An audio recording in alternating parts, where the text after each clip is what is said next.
Okay, good afternoon. Welcome to Medical Grand Round. We have a small but mighty crew here at Parnassus, and I think about 60 people online, so we're thrilled that you could join us today. Today's topic is updates in addiction medicine, overdose reduction, equity, and innovations in care delivery. This is an area, it sort of reminds me a little bit of palliative care, where in the old days, we didn't know that we needed specialists until we had them, and then we can't imagine a time where we didn't have them. And this is a similar area, obviously one that sadly is growing in importance because of the prevalence of addiction and growing in complexity. And I think we have come to recognize that we need people who are passionate about this area and really good at doing it and really good at teaching it and studying it. And we are lucky to have three of those folks on our faculty with us today. They are Aisha Appa, who is Assistant Professor of Medicine based in our Division of HIV, Infectious Diseases, and Global Medicine at San Francisco General Hospital, where Aisha practices both ID and addiction medicine there. Then we have Christy Soran, who is Assistant Professor of Medicine in the Division of General Internal Medicine, also based at the county. She's a primary care doc there and is also medical director of the outpatient buprenorphine induction clinic through the Division of Substance Use and Addiction Medicine. And finally, we have Marlene Martin, who is Associate Professor of Medicine at UCSF, a hospitalist also based at the county. And Marlene has a number of leadership roles, including the Director of Addiction Initiatives for the UCSF Latinx Center of Excellence, as well as she founded and directs the award-winning addiction care team based at the county since 2019. So thrilled to have the three of you. We'll have a little bit of a tag team. And I think Aisha's coming first. Right. Thanks. Thank you so much, Bob. We are thrilled that you and Lakshmi chose to feature this topic. And we are hoping that everyone leaves here today with 3 ways that you personally can reduce the impact of substance use disorders in our community, incorporating knowledge about racial inequities and innovative solutions. So let's dive into our case. Picture whatever medical center you leave work from. You are walking out down Stanyon or down Potrero or Geary, and you round the corner and there's an older gentleman slumped on the sidewalk in sort of an odd position, not moving. You pause and wonder, is he getting rest? Is this an opioid overdose? What should I do? And I'm curious for our group here, raise your hands if you've been walking around San Francisco and been in this scenario. Yeah. Keep your hands raised if you carry naloxone on you. Y'all online can think about the same thing. Keep your hands raised if you feel comfortable evaluating this patient and using that naloxone. Okay, so we have like some maybes, a few hands, and we have the whole gamut, which is fantastic. And I just want to validate how hard this can be responding in the community.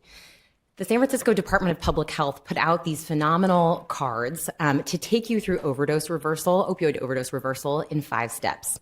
But when so many people have to sleep outside, how do you tell whether someone may have overdosed? Christy, sitting behind me here, can you take us through how you evaluate someone off the bat?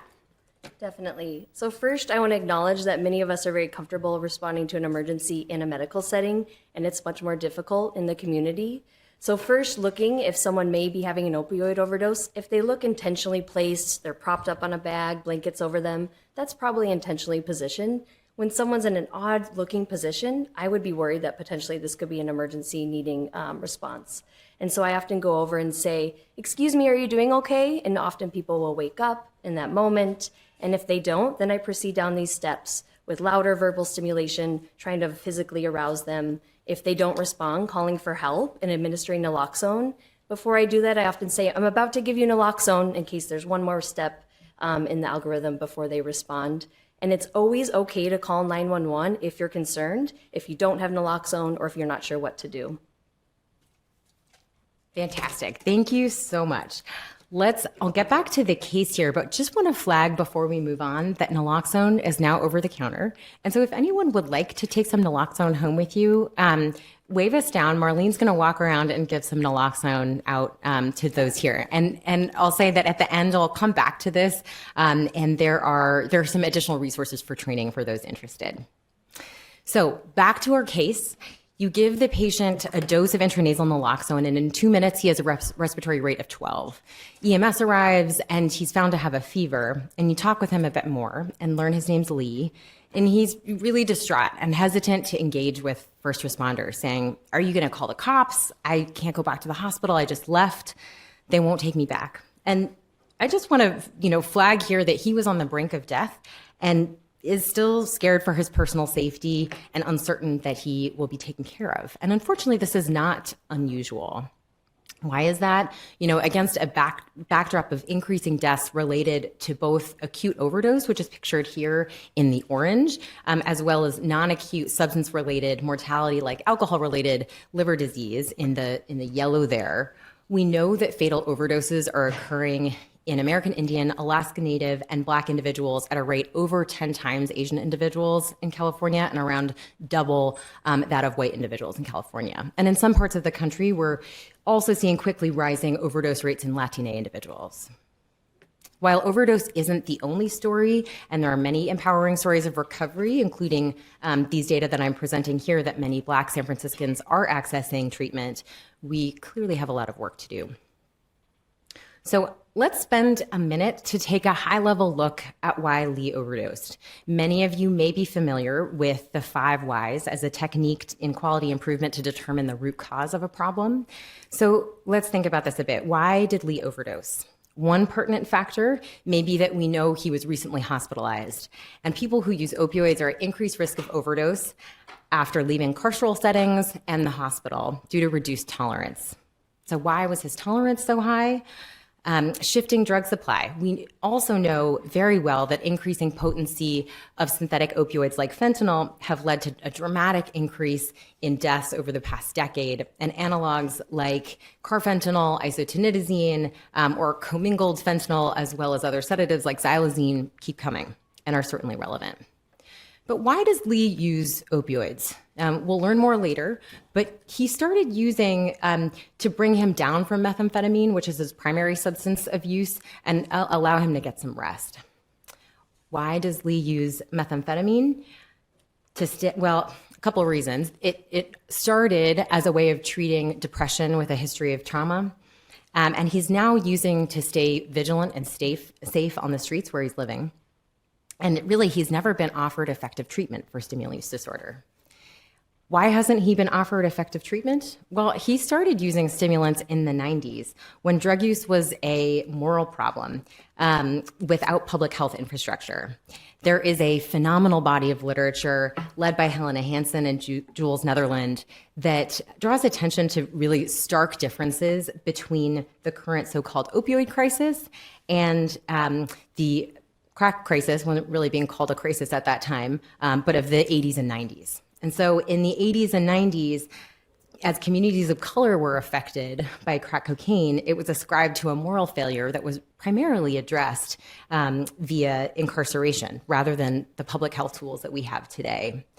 It was a war on drugs and a war on the people that use drugs. And when white rural communities were affected by opioids in the 2000s, it was a very different story. It became a public health crisis, a medical model. And now we have things like bipartisan funding for harm reduction, which is fantastic. But we also need to recognize the roots of some of these inequities that we've seen and call out missed opportunities for really developing an addiction treatment infrastructure much earlier than we have. So as you can see, this problem is highly complex, multi-layered, and the reason I made this slide was not to overwhelm you, but really that we spend a lot of attention, or we pay a lot of attention to the left side of the screen here, which is rightfully so. There are many important variables, but we really need to address the right side of the screen if we're going to be effective. And as we learn more about Lee and his story, I just want you to keep many of these threads in mind. Okay, so back to our case. He agrees to be transported to San Francisco General, where he's now admitted. And he's found to have a small psoas abscess in the context of multiple prior hospitalizations for MRSA bacteremia that was incompletely treated. ID was consulted, and we recommend 4 weeks of IV vancomycin, have a conversation about HIV pre-exposure prophylaxis. and the addiction care team's consulted. So I'll turn it over now to Dr. Marlene Martin, the director of the addiction care team, as you heard, to tell us more about what happens in the hospital. Thank you, Dr. Appa. So with our growing addiction crisis, more and more patients are being hospitalized for complications of substance use disorders. As of 2018, 1 in 9 patients in hospital settings had a substance use disorder.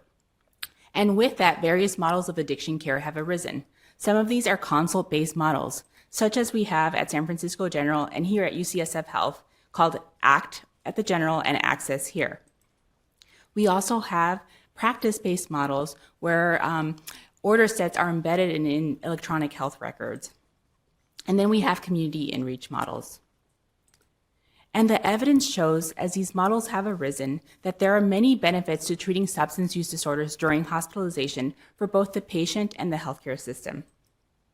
For the patient, it addresses the root cause of hospitalization. People are in the hospital with end-stage complications of their substance use disorder. Addressing the substance use disorder treats a whole person. It also improves the trust and care experience for the patient. One of my favorite consults that I actually hope goes away in the future as we empower primary teams to treat opioid withdrawal is a consult for acute withdrawal. I walk in the room, I see that somebody is so uncomfortable sweating. That's actually kind of one of our emergencies on the addiction care team. I stop what I'm doing, I ask the patient what they need, and I touch base with the primary team and get that patient medications to relieve their suffering. It also reduces overdose and deaths. It decreases addiction severity. Addiction is a treatable disease, and it increases post-discharge engagement in both addiction care and primary care. For the healthcare system, it decreases costs. We spend over $13.2 billion in healthcare costs in hospital settings for people with substance use disorders. Think about investing that money in treatment and prevention. It catalyzes culture change. It also improves care quality, and it improves the healthcare worker satisfaction. When patients' withdrawal is treated, and they are comfortable, you see their true personality shine through. It becomes easier both for the bedside nurse and for the provider caring for them, and decreases turnover in the workforce. And beyond that, think of our patients coming to the hospital. They often avoid care, presenting with late complications. They're there for their cellulitis or their heart failure or whatever it is. With that said, more than 2/3 of people in the hospital are motivated to reduce their substance use during hospitalization. Our team at San Francisco General is pictured here. We have an interprofessional team and also a practice-based model. The team includes clinicians, patient navigators, and licensed vocational nurses, as well as evaluators. And based on what the consult question is how we determine who goes to see the patient. Our recipe for success and approach to care is really simple, but it's also kind of a really special sauce, I would say, that I'm going to share with you all today. So when we get called to see someone, we knock on the patient's door. We ask for permission to discuss their substance use. We ask how they like to be called. We sit down and we look people in the eyes and we really focus on the relationship building, because often there's a lot of mistrust in the healthcare system for very valid reasons. And this initial connection is so important so that people are able to stay and to listen and to see what you have to offer. We meet people like Lee where they are, asking what their goal is. Is it to complete the hospitalization? Is it to start addiction treatment in the hospital? Is it to stop using altogether? We find out what somebody has tried in terms of evidence-based medications, what behavioral health interventions they have tried. And then we offer an evidence-based menu of options based on somebody's goal and what they have tried in the past. And we link them to care. This care transition part is so important because we can do everything we want in the hospital to make sure somebody's receiving good care. But in order for that care to continue beyond and so people can thrive in the community setting, that linkage piece has to be in place. So when we were consulted for Lee, through using this approach, we found that Lee had been raised in Texas. He had survived lots of violence and discrimination, and he identified as a Black cis man who has sex with men, worked as a graphic designer. He has a long history of methamphetamine use for over 20 years to treat depression and trauma, and he more recently began to use fentanyl to come off the methamphetamine to be able to get rest and sleep. And there are so many different aspects of his life that have been impacted by his substance use. He's tried both buprenorphine and methadone in the past, and he is connected to community syringe service program where he accesses harm reduction supplies. His current goal is to complete his MRSA treatment. He's been in and out of the hospital a couple of times for this, and he's ready to be done with it. He also hopes to stop fentanyl use, and he hopes to reduce his methamphetamine use. In the long term, he really wants to visit his son in Texas. So based on his goals, we were able to offer Lee buprenorphine for his opioid use disorder. Based on what he said, it was not someone who wanted to come to a methadone clinic regularly. He wanted to have minimal interactions with the healthcare system, and buprenorphine really allowed him this choice. He also wanted harm reduction supplies on discharge as he planned to return to methamphetamine use, and he was out of supplies and also out of naloxone. And as he had identified stigma and untreated withdrawal as barriers to care, it was really important that we focus on this. He shared that he'd heard people call him names in the hospital. He was afraid to ask for opioids to manage his withdrawal, and so he had self-discharged in the past.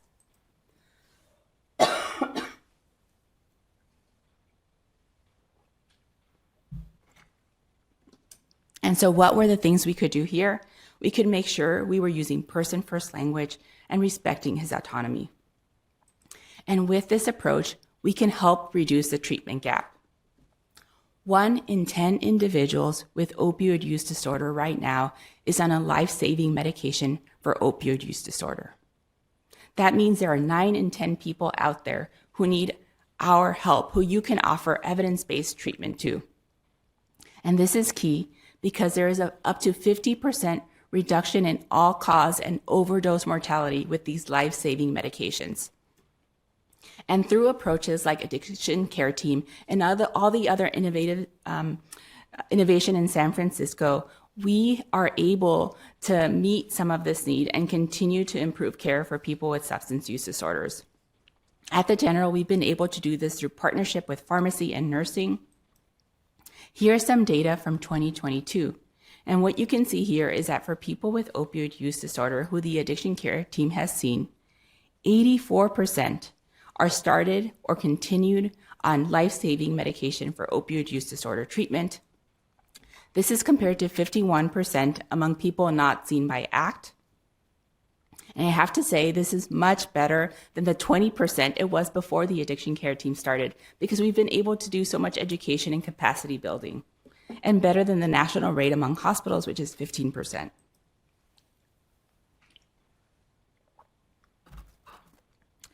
For alcohol use disorder, it's 29%, so we have a lot of room to go, and better than the 2% that it is nationally. And just a plug to remember, people who smoke can have a lot of cravings for nicotine and often self-discharge during hospitalization in the first couple of days, something that we can offer many interventions for. I wanted to shed light on one of my favorite innovations that we have been able to work on through the consult service in partnership with community over the last few years, and that is our harm reduction intervention. Many of you may have heard the term to describe harm reduction as meeting people where they are. And as we start to talk about harm reduction, I want to acknowledge the roots of harm reduction. It comes from people with lived experience, people who use drugs, sex workers, people living with HIV who saw what was happening to their communities when people were sharing substance use supplies. They really started this movement. They were innovators, and at a time when you could get in trouble for distributing harm reduction supplies. It's legal in California to distribute harm reduction supplies, and actually we can do this through healthcare settings now. And what harm reduction is many interventions that are aimed at reducing the harms of substance use and promoting health. The evidence for harm reduction is clear. It reduces infections, deaths and stigma, it builds trust, and it engages people in treatment. You hear these phrases and you think back to what I shared with you about addiction medicine consult services and the evidence, it's really similar. Some of you may be thinking, wait, you're giving people harm reduction supplies. Doesn't that enable substance use? Well, what we know from community syringe service programs is that people who are engaging in harm reduction are 5 times more likely to enter drug treatment and 3 times more likely to stop drug use. So our harm reduction intervention at San Francisco General started in 2020 with very close partnership with the San Francisco AIDS Foundation, one of our community syringe service programs. They actually delivered supplies to us for 2 years so that we could give them to patients. You can see some of those supplies here in this picture, and this was in partnership with hospital leadership. We were one of the first hospitals in the US to offer this in a hospital setting, and one of our patient navigators actually wrote up how we did this in order to support other hospitals in doing so. Currently, one of our stellar medical students, Leah Freimau Wong, mentored by Dr. Leslie Soon, is doing an evaluation of our harm reduction intervention to see how it has impacted staff and patients. And what that qualitative evaluation has shown is that it has increased access to education and supplies, especially for marginalized patient populations. This especially includes people who identify as Black and Latina, who have often never heard of harm reduction or naloxone, as well as people who are using stimulants, where we're seeing increasing rates of overdose. The intervention has also rebuilt trust between patients and providers, and it has catalyzed culture change. One person who uses methamphetamine really explained it best about what this intervention meant to them. They were not judgmental. They were not expecting me to say things that would lead me to failure, which has been my experience in the past. Can you imagine how many people or how many lives we could save if there was not this kind of barrier? So I want you to look at this slide and walk away from here being able to incorporate at least one piece of overdose prevention and harm reduction in your clinical setting. I've highlighted the Never Use Alone hotline, which was recently featured in This American Life and NPR. It's a 1-800 number that you can call that's staffed by a peer that patients can call when they're going to use substances alone. A person stays on the phone with them and is able to send an ambulance if they stop responding and they potentially had an overdose. So it's really, really wonderful intervention. A couple of the other innovations in addiction care that I wanted to highlight that are upcoming and that I hope to share more about include an ACT nurse liaison program to decrease stigma. We heard it loud and clear from some of our evaluation, and there's some people in this room who are actually working on this right now. So it's really exciting. We're going to get some of our nurses board certified in addiction. We're also going to improve hospital-based management by multiple different interventions, but specifically focusing on people with alcohol use disorder and liver disease who sometimes need to be empowered with the information that they need in case they need a transplant and what treatment they can receive for their alcohol use disorder. We're going to look at improving linkage to outpatient settings, and we're going to look at our data by different intersectional identities. And then one of my favorite interventions that I'm very proud of is called PEDAL, a program for education in drugs and alcohol for Latina. This is through the UCSF Latinx Center of Excellence, sponsored by Dr. Alicia Fernandez, and I'm doing this with Dr. Treveni DeFries. We've been funded by the California Healthcare Foundation in partnership with all these wonderful community-based organizations that you see on here to co-develop, implement, and evaluate a Spanish language drug and alcohol education curriculum for promotores or community health workers. And this picture is from a few weeks ago from our first meeting. We meet every Wednesday for half a day and do the education. So it's really exciting. And now as we come back to Lee, in the hospital, he's able to start buprenorphine and continued on it. His time in the hospital is difficult. He has lots of cravings for methamphetamine. He has thoughts about using in the hospital, and a few times he almost leaves. However, he stays because he feels supported by the addiction care team, buprenorphine, and contingency management. So I will turn it more over to Dr. Appa for more. Lee bears a striking resemblance to me, doesn't he?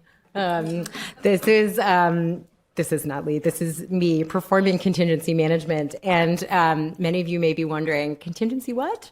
Raise your hand, how many people here can tell me what contingency management is? Oh, love the number of hands, more than it had been. We'll get back to this, but I'm next going to spend a couple of minutes on stimulant use disorder and treatment. Why? Because we are seeing massive increases in acute toxicity deaths, as you can see on this slide here. 300% increase in fatal overdoses related to psychostimulants in the last number of years, depicted here both related to opioids and unrelated to opioids in the light and dark blue, respectively. And, these numbers actually don't include the morbidity and mortality related to a number of complications related to stimulant use that we care for all the time. Heart failure, pulmonary hypertension, stroke, neuropsychiatric complications, and then nearest and dearest to my heart, progression to AIDS from HIV and serious bacterial infections, including endocarditis, et cetera. And so I think, a takeaway here is that stimulant use disorder truly is a next frontier that will require all hands on deck. Equity is another really important issue that I think doesn't need justification for why we need to provide care for stimulant use disorder, but it is a large one. We know that there are ongoing disproportionate effects on Black San Franciscans, on people experiencing homelessness in San Francisco, and these communities deserve treatment options for stimulant use disorder.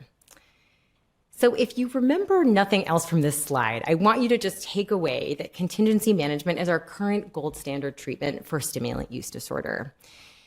Now, what is it? It is a behavioral treatment that leverages incentives to provide immediate, tangible reinforcement for evidence of behavior change. That's depicted there on the right.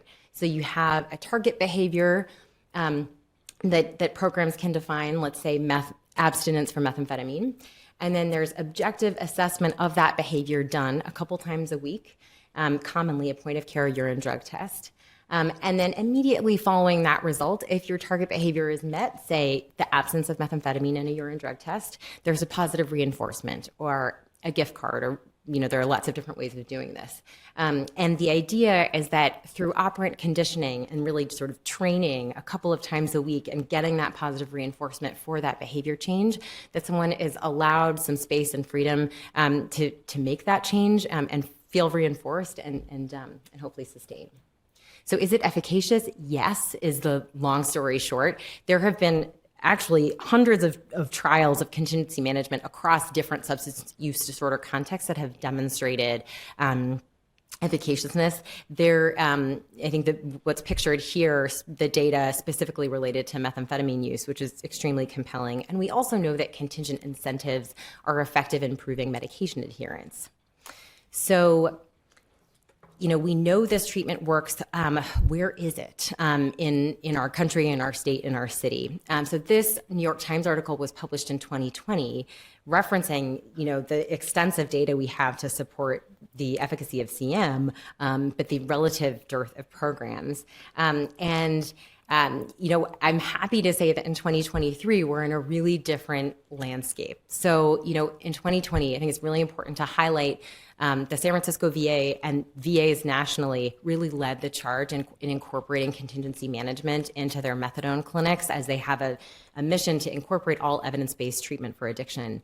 And so they've been doing CM since 2011. And then San Francisco Department of Public Health also funded a community-based program called PROP of contingency management that existed at the time. But again, 2 programs. And now in 2023, we have a pilot program called the Recovery Incentives Program that is a CalAIM pilot that's really just trying to bridge that gap between evidence and practice and implement these various programs that are embedded in informal drug treatment.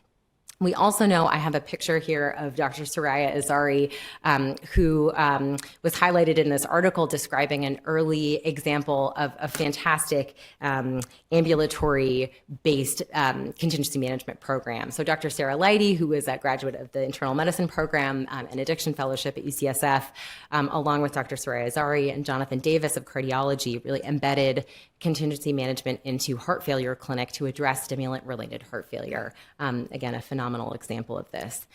And so, I think, again, the takeaway here is know about contingency management. Ask your addiction medicine colleagues how you can refer your patients and where you can find programs, because you can find them now. And they will need sort of support ongoing in the coming years.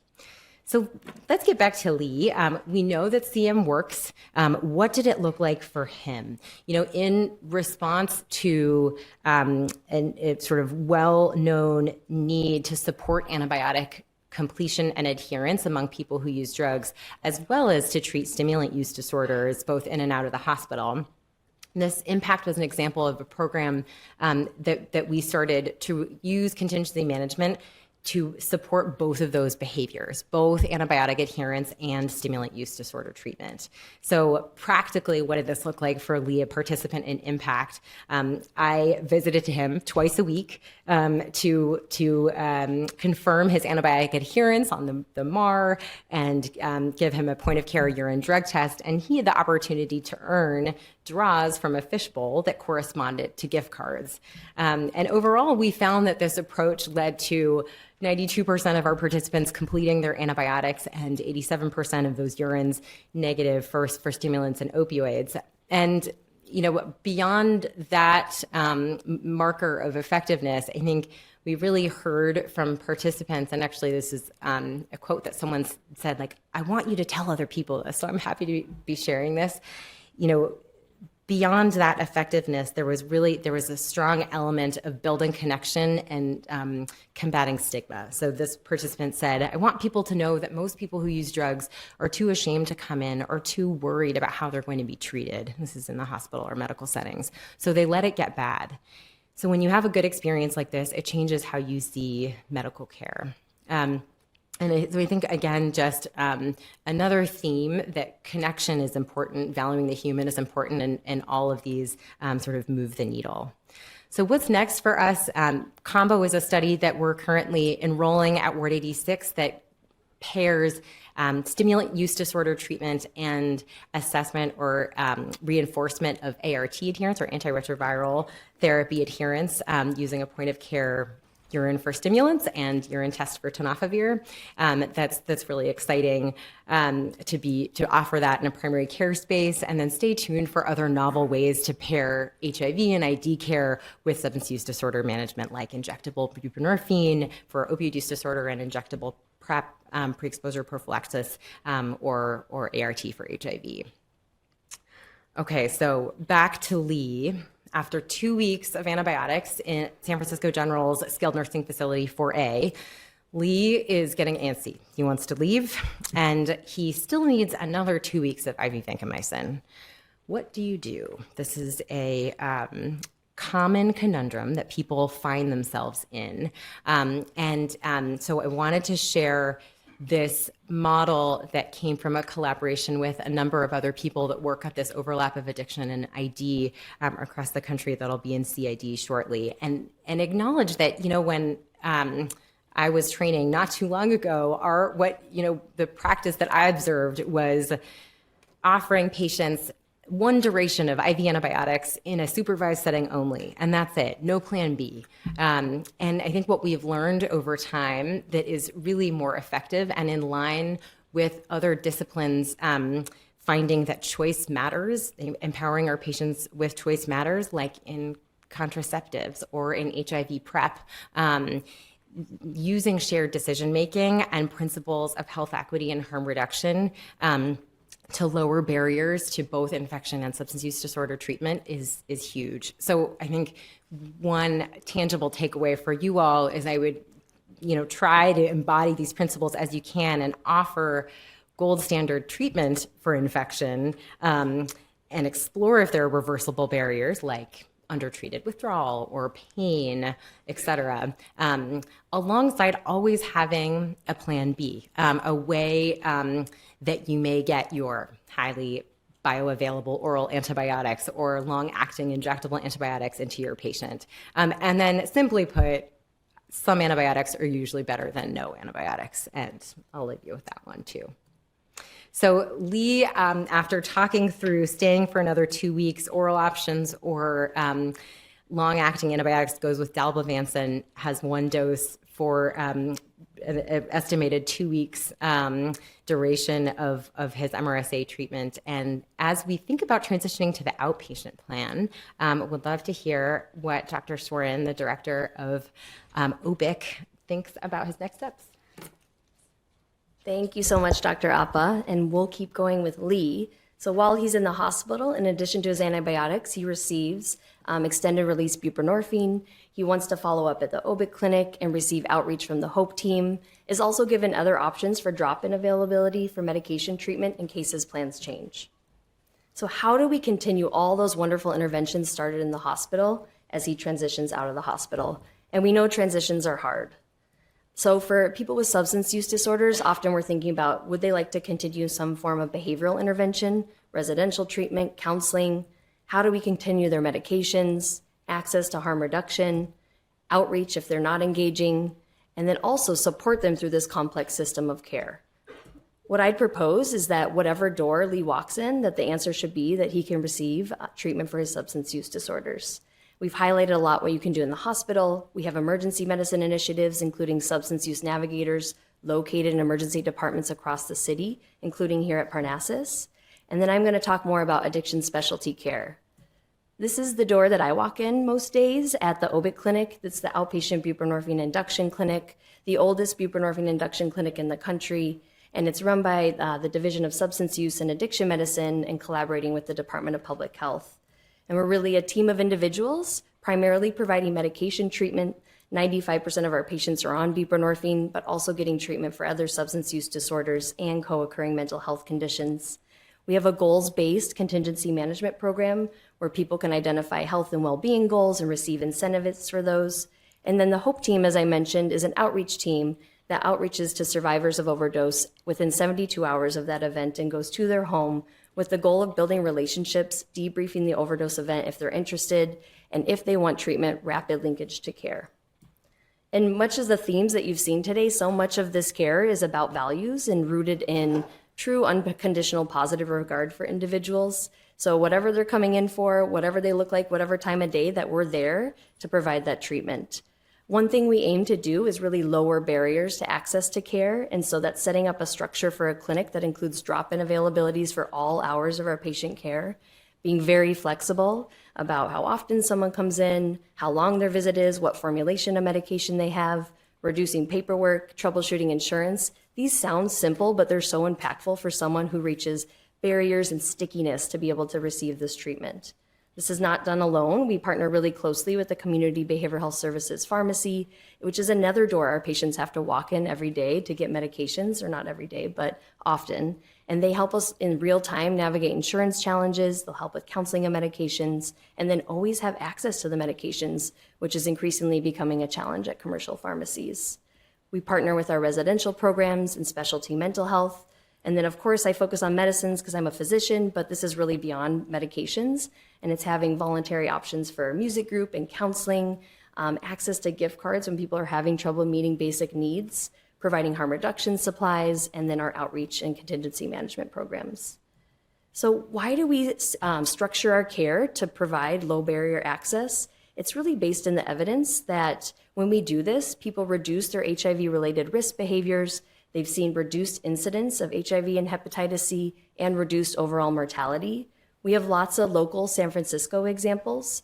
And I just say that at OBIC, when we've implemented a lower barrier care model, in 4 years, we've seen an increase in our patient volume by 3 times. So for Lee, he goes back to his SRO. The HOPE team outreaches to him a couple times. He's really interested in treatment, continuing buprenorphine. He's kind of struggling to come in, and he makes it in 4 months later. He did return to using fentanyl. He says it's less than before and wants to stop. After the hospital, he recognizes that he received that injectable medication and that he thinks it actually prevented a fatal overdose because he had a scary event. He lost a friend a week ago to an overdose and is really grieving that loss and feeling scared. He's reduced his methamphetamine use and is thinking about stopping, but really wants to focus on fentanyl use today. Fentanyl and fentanyl-related analogs have really changed how we deliver medication treatment for opioid use disorder. Its pharmacodynamics and kinetics are different than other opioids. Although in the hospital we use it as a short-acting analgesic, for someone who uses it chronically, it builds up in the fat stores due to its lipophilic nature, and so we see prolonged excretion of fentanyl in the system even with cessation of use. It also has a really high receptor affinity, and it's incredibly potent, so people's tolerance is much higher.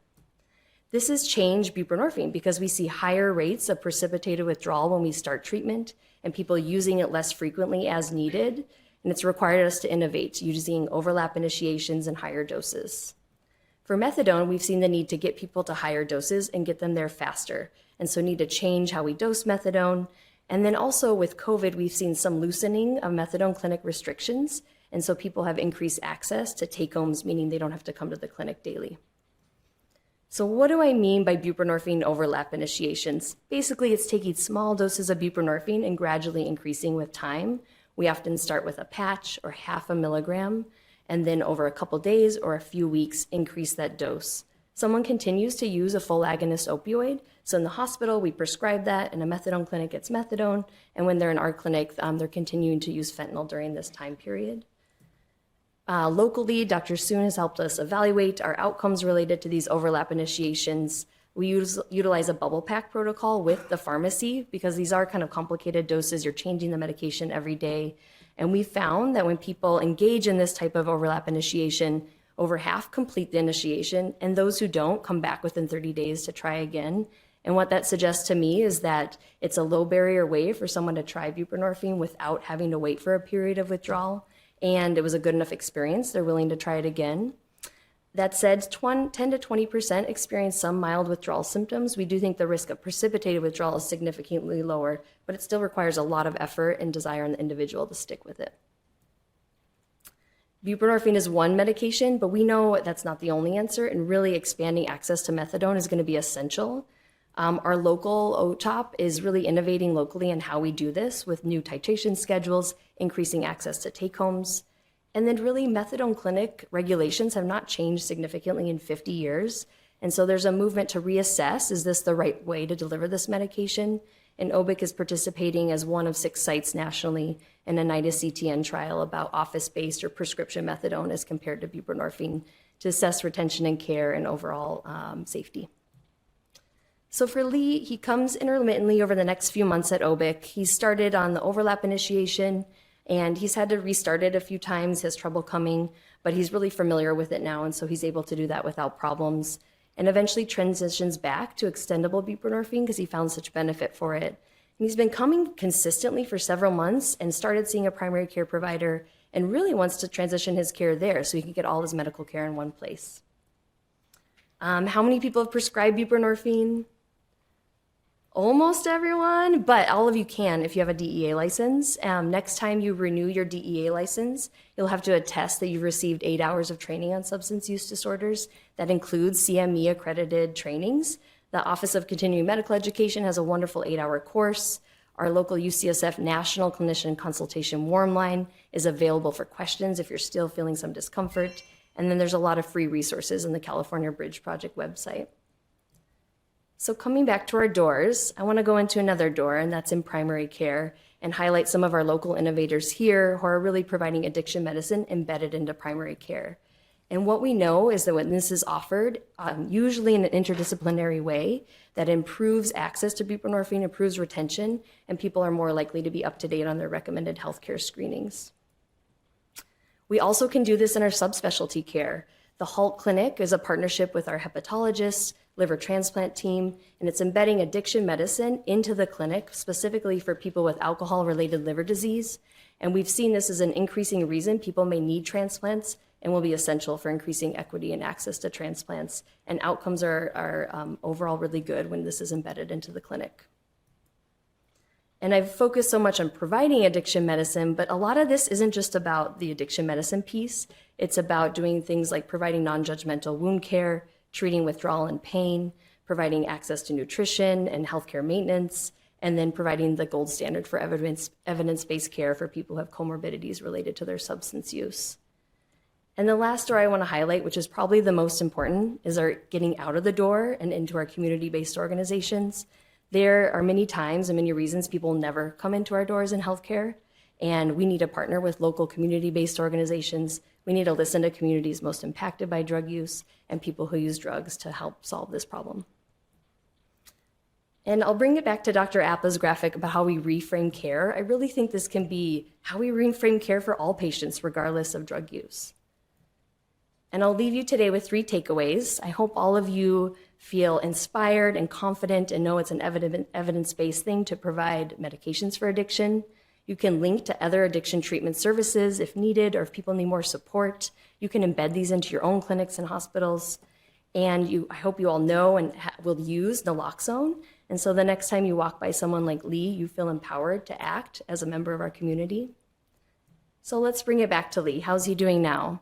So he did transfer to his primary care provider. He's continued on buprenorphine. He's up to date on all his healthcare screenings. His hypertension is well controlled. He volunteers at a local syringe access program and is in school to be a psychologist. And I'd say I've taken care of a lot of patients like Lee where there are points in their journey when I've felt overwhelmed. I'm often seeing them at a time of crisis, a time of severe medical complications, and it's hard to see the bigger picture, but treatment does work. And I'll leave us with Johan Hari's quote that the opposite of addiction is not sobriety, it's connection, and all of you providing this care is part of that connection. We have some resources available. We want to thank our partners and especially thank the Department of Medicine for having this space to have this discussion for something we're so passionate about and is clearly a need for today. We will thank you and turn over to Dr. Wachter.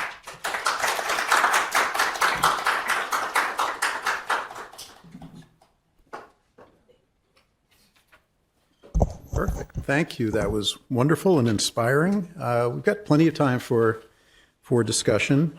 Whoever wants to answer this, maybe first question is this: it seems like there's a decision about meth versus bupe, or sometimes one leading to the other. How do you approach that?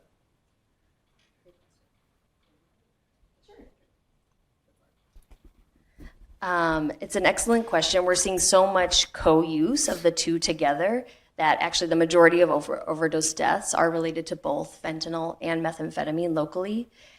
Sometimes people are using one with the other for an increased effect, increased euphoria. Sometimes people are using one to counteract the effect of the other. And so people are using them for different reasons. And I approach it where I ask people what their goals are with each substance and then offer what treatment is available. I do think there's a lot of concern that the methamphetamine supply is contaminated with fentanyl. And to some extent, we've seen that, but locally, we've also seen that at our drug checking sites, most methamphetamine has no opioid, and that people may be sharing supplies or sharing equipment or trying out the other substance because they're so often used together. And so treating both separately, seeing what people's goals are, and getting to kind of the underlying cause of why they started. You answered my second question. I was asking actually about methadone and bupe, the decision of which treatment to give. There are so many That's meths, okay, but so many that's meths, right? Methadone, methamphetamine, Yeah, which no, is it's which. Yeah. confusing. That's a great question. And I think I'm curious what everybody else thinks, but I'd say generally we always start with the patient's experience. It's really helpful to understand what their experience with methadone and buprenorphine has been. Often people will have tried one or the other or both and have have very specific experiences that allow them to select one or the other. Methadone is a full agonist opioid that some describe as having a warm blanket clinical effect. It has many other effects on other neurotransmitters and receptors in the brain, NMDA receptor antagonism, et cetera, that may provide that warm blanket. And buprenorphine as a partial agonist and more, and with some kappa receptor antagonism, may provide, in comparison to a full agonist, a bit more of a activating effect or people may feel like the world is sort of on a knife edge, I've heard people say. And so they just have really different subjective feels to them, not to mention, as I think Marlene alluded to, the systems associated with delivering them. I'll let you add anything. In addition to the patient preference piece and how people feel on these medications, it's acknowledging what access means in the community for these medications. Buprenorphine can be given through primary care. You have an extended release formulation that's once a month. And for methadone, it does mean going to a methadone clinic regularly. Some of it is a little bit flexible because of COVID, and some of the methadone clinics where you're able to earn take homes pretty quickly. But lots of clinics are still embedded in older structures where people are having to go almost daily. Okay, great. I'll ask one more and then open it up. All of you get some support to do this work, and you mentioned other colleagues and programs and people. How hard is it to argue, or was it to argue for the support? And what do you think the main argument was that won the day?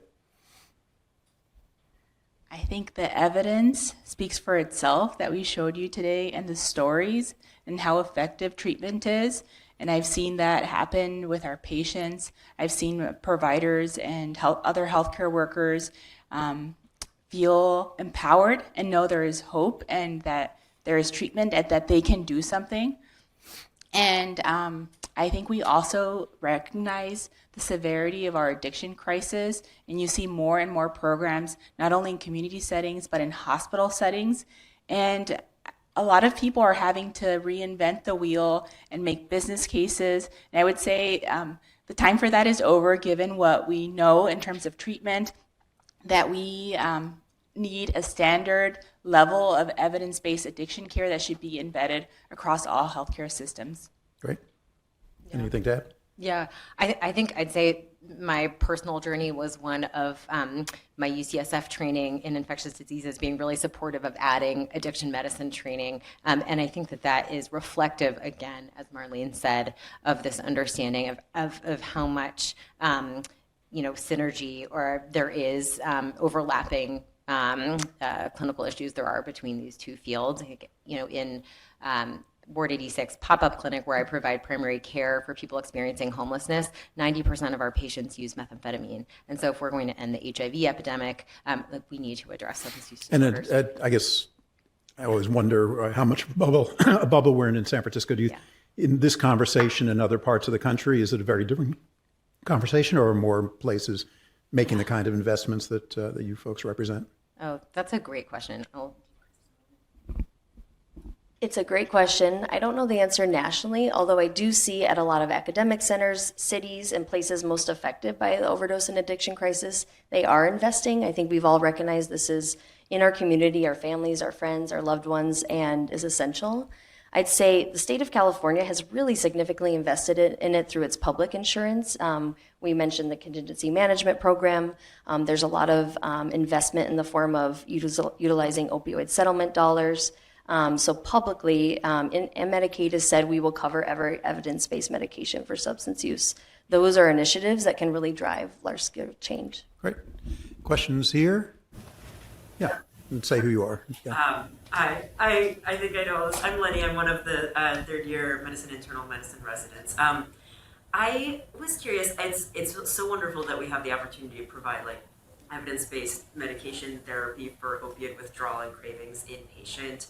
And it feels much harder to manage methamphetamine cravings and withdrawals.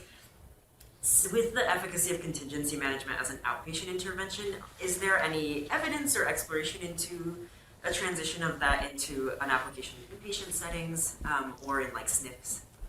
Like you are a plant. Thank you so much for that question. I should have been more clear in that IMPACT was a pilot program that for CM, contingency management, in the hospital. And so as far as I know, read of the data, it was the first program offering CM in the hospital setting, as well as 4A for people with stimulant use disorders. It's a great question. And I think there's a ton to do and a lot of questions. The whole topic of medications for stimulant use disorder is a big can of worms that we didn't get into, but I think that there is a lot to be done, innovated, and studied with regards to potentially inpatient management of stimulant withdrawal with different medications. Great. Someone over there? Yeah, in the back. Great talk, thank you. With UCSF Health acquiring St. Francis Hospital, what advice would you give to the leadership about substance use services to sort of implement in that hospital setting? Thank you for that question. I would say that now with substance use navigators at UCSF Health and with access to inpatient addiction medicine consult service and with the work that we have at the General with the addiction care team and just the national work showing how important addiction services are among hospitalized patients, that we should think about how to ensure that we can take care of people who are hospitalized with substance use disorders there through hopefully an addiction medicine consult service. I guess how effective can it be done remotely? So we're talking about a system now that has 5 or 6 or 7 hospitals, and the question is, do you need people on site at each of the places, or could you imagine a citywide remote program?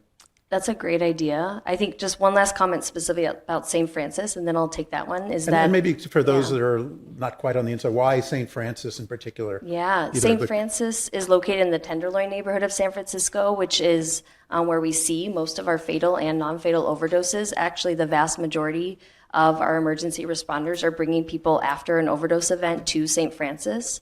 And so really it's an opportunity to provide this UCSF brand of care to the St. Francis community, and I think could be really impactful citywide. Telemedicine, specifically for buprenorphine, has really expanded with COVID. There were restrictions to prescribing controlled substances via phone before COVID, and I think is a huge opportunity, especially if people are in hospital settings or in care settings where we may not be able to bring addiction specialists to them. That said, I think in the outpatient side, an equity challenge with telemedicine is that many people don't have access to phones, private spaces, but definitely I think we've seen ICU models where they bring intensivists into rural settings. I think it's a really smart idea to think about how we can expand care. Great. Lakshmi, we have from virtual world. Yes, so we have 130 listeners online. 2 quick questions. One is, what is the evidence behind abstinence-based approaches or sobriety approaches like Harbor Lights or 12 Steps? And a good closing question is, what do we do as alums who've graduated residency to get more training in addiction medicine?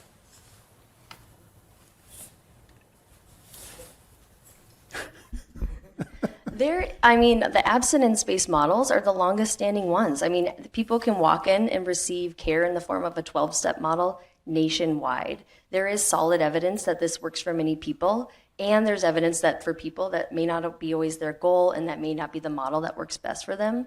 So I think we need access to abstinence-based care, harm reduction-focused care, and actually abstinence is a form of harm reduction. You know, it's probably the ultimate form, and so there's evidence, and really it's providing options for people. The alums from UCSF are really inspirational in that many of them drive some of this change, and I suspect are implementing so many different things across the nation. I would say staying engaged in the evidence, attending local conferences, and then really questioning how you provide care for people who use drugs. And I'm sure my colleagues have something to add. Are we running a CME course of some kind? They did run one in the spring. It's available online. It's free, definitely, for all UCSF staff. It's the UCSF CME Addiction Medicine course. And I believe Dr. Jesse Risto runs that every year. Great. Anything to add? There are also lots of online resources to upskill yourself in terms of addiction medicine. And some of those resources were on the slides that we provided. Thank you. Great. I think we're at the hour, so thank you all for a great talk, and thank you for the work you do. It's really important. Appreciate it.